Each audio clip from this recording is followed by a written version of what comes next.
Oh, would you look at that, baby, huh? You talk trash and then all of a sudden you invest in esports. We're getting them all, guys. We're getting them all. Something out there we have seen time and time again, now at least 2 times, and I hope we cover this more in the future, and I mean this jokingly, all right? I'm not trying to make any bold claims out there against these two fellas, but yes, over the past couple of days, actually also involving League of Legends and maybe some toxic gamers out there. We covered it here on this channel. NBA star for the Boston Celtics, that being Gordon Hayward. He didn't talk trash about any game out there or about gamers, in my opinion. It is kind of funny, though, and comical because he called League of Legends players, and in general, I think this encompasses all games out there. He calls gamers extremely toxic. In fact, 100,000% or something along those lines more toxic than any NBA team ever would be. League players or NBA players, who's more toxic? Dude, definitely League players. 100,000% League players, man. League of Legends players are so toxic. I can't imagine being on a team in the NBA where they were as toxic as they are in League of Legends. And now, the irony. Just days later, it has come out that Gordon Hayward is one of the few investors of the tribe, raising just over $1 million in funding. I assume Gordon's probably a good chunk of change of that over $1 million the tribe has raised as a mobile esports organization. A few days back, you're kind of talking about toxic gamers. A few days later, you invest into a toxic gamer organization. I find it super funny. It's also super cool, though. If you guys don't know about the tribe, I would not blame you. Many people probably do not. But with this round of funding, a few good investors, Gordon being one of them, they actually had a merger back last year with Godsent. I would say more well known when it comes time for Counter-Strike Global Offensive. I'm not really sure, of course, the situation around that merger, but the tribe maybe is going to be a growing esports mobile brand, because certainly when it comes time for the future mobile gaming, we'll be talking about that more in the future. And I certainly have a video for you guys next week as well about the funding and the prize pools and the investment going into the mobile scene. It's super, super cool. Now, speaking of investment, a time that we also saw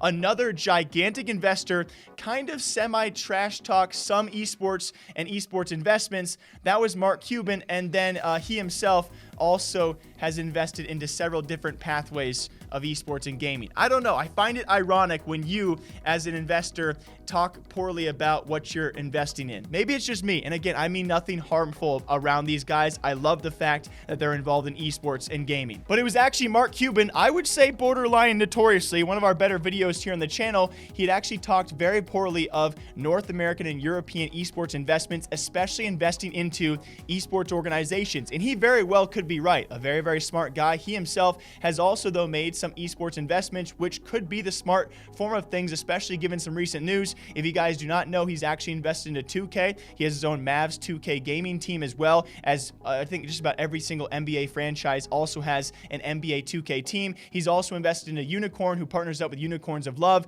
It's an esports betting site, a news site. Unicorns of Love is in League of Legends, or at least they formerly were in CSGO and other esports. So he himself has kind of knocked on, some esports investments, especially investing into esports organizations, but he also has several investments of his own. He also did proclaim, for any of you guys who are wondering of his advice, that the Asian scene, which also heavily involves mobile gaming, is probably the best place to be financially. So that's just 2 examples now. If you guys have any more you want me to cover, I love it. These 2 guys kind of subtly taking jabs at gaming, but also being huge figures to enter gaming and esports as investors. It's super cool to see. We are certainly going in a great, great direction. I'll leave you guys off on this. A couple days back, it was actually Nevada, the state we live in currently right now. We're currently placed in Las Vegas, Nevada. They have now approved, currently as of right now, for esports betting, at least for now, for CSGO. Others to probably come soon, and that's gigantic, especially for people like Mark Cuban, who invested into a esports betting site.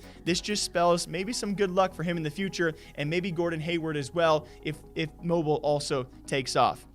I hope you guys all enjoy. I know this video is very, very random, but anyway, my name is Jake here from Esports Talk, breaking down esports gaming news every single chance I get, whenever I can. Until next time, stay safe, stay healthy. I'll see you guys back here sometime soon.